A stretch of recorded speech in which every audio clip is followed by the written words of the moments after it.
What's up? Another day, another vlog for CM Padolo. It's a nice weather dito sa atin. Ayan, punta tayo sa loob ngayon, okay? Tayo mga ninong sa loob. Ayan. Hindi pa ako nagpapakain. Tapos maglilinis tayo ng feeder nila. I-update ko lang kayo. Katulad lang nung last vlog natin,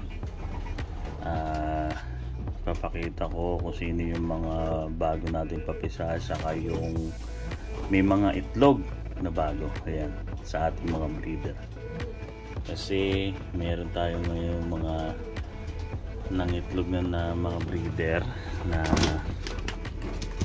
matutuwa din kayo, dahil kasi ay yun yung mga na-i-vlog natin nakaraan na recently. Ayan. Ayan, pasok tayo rito sa ating loob. Ninong. Yan ang ating sitwasyon dito sa loob. Malaki na mga ninong yung yung nag-iisa doon na may nakay. Ayan, laki na rin yung anak niya.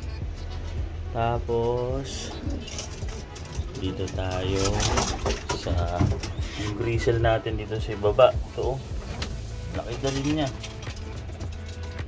Yan. Tapos dito sa gilid, si Fuji ko may isang itlog, tapos nilagyan ko ng another, which is yung itlog to ni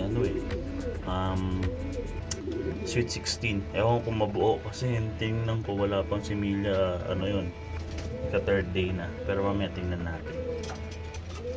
Ayan, yun ang update natin dito sa stock bird natin. O dako tayo rito sa breeding station natin, which is nagkakagulo na dahil wala pang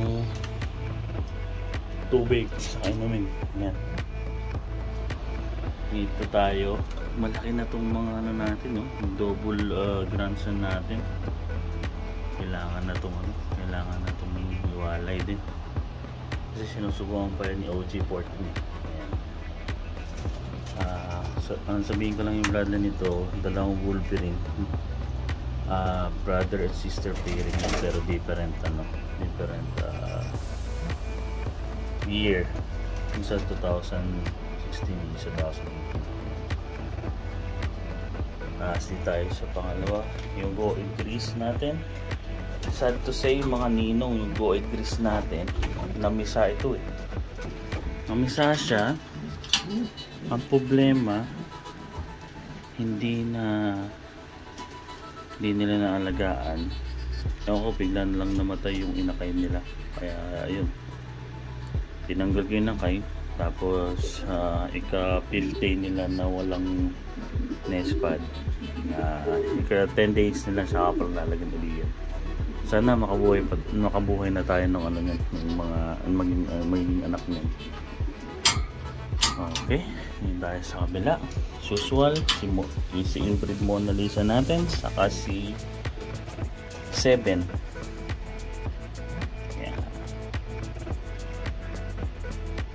Ang pinangalan ko dito mga ninong sa bloodline ni 7, si Akira.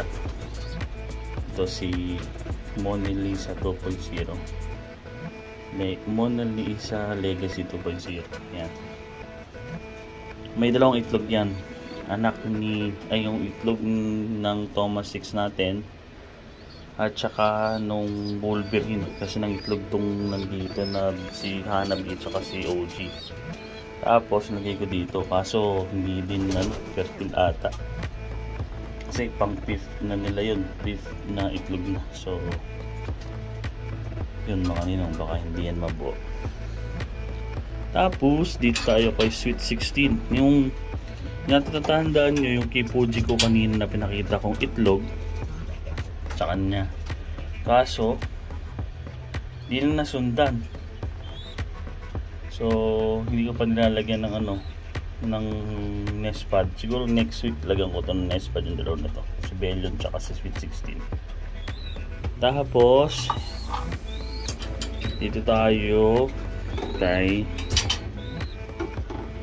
Bachira at saka kay kay Jassy. Ayan, hindi pa nasusundan pero palagi ko may itlog to this coming next week. Ayan, baka mga itlog na sila, may itlog na yan. Ayan. Tapos tayo sa kabila. Mga natin, inakay natin. Ayan mga ninong, healthy naman, hindi mo ipapadala natin, kaya lang tuloy na madumi, kaya maglilinis tayo. Ayan, ito ipapadala natin yan sa Florida, dalawa, saka yung dark chick na to. Ayan, bigay tayo kay Guardian Deity tsaka Kaiju. Yan, dalawang inakay. Sabi na magiging dark chick saka isang blue bar. Yan yung kulay mga ninong. Ayan, yan ang kulay nila dalawa. Tapos ito anak nila, blue bar. Hindi ko alam saan galing yung blue bar. Diba, blue check naman yan. Blue check naman kasi to. So dan galing. Ayan, kinang. Tapos dako tayo dun sa sa yung sinasabi sa inyo, yung namisa na inakay at saka yung nangitlog. Okay? Pero na nga mga ninong, natupad na yung ating hiling ngayong week na to. Si Erica Legacy 2.0, si Igris nag-itlog na.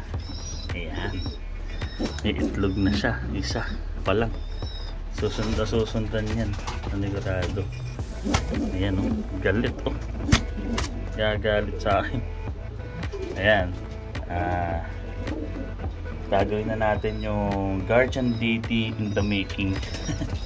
Guardian Deity 2.0 in the making tayo. Ayan, so si Bali ang gagawin natin dyan ay it's either i-stock bird natin o aabot sa Big Andy. Papasok natin ng Big Andy yan.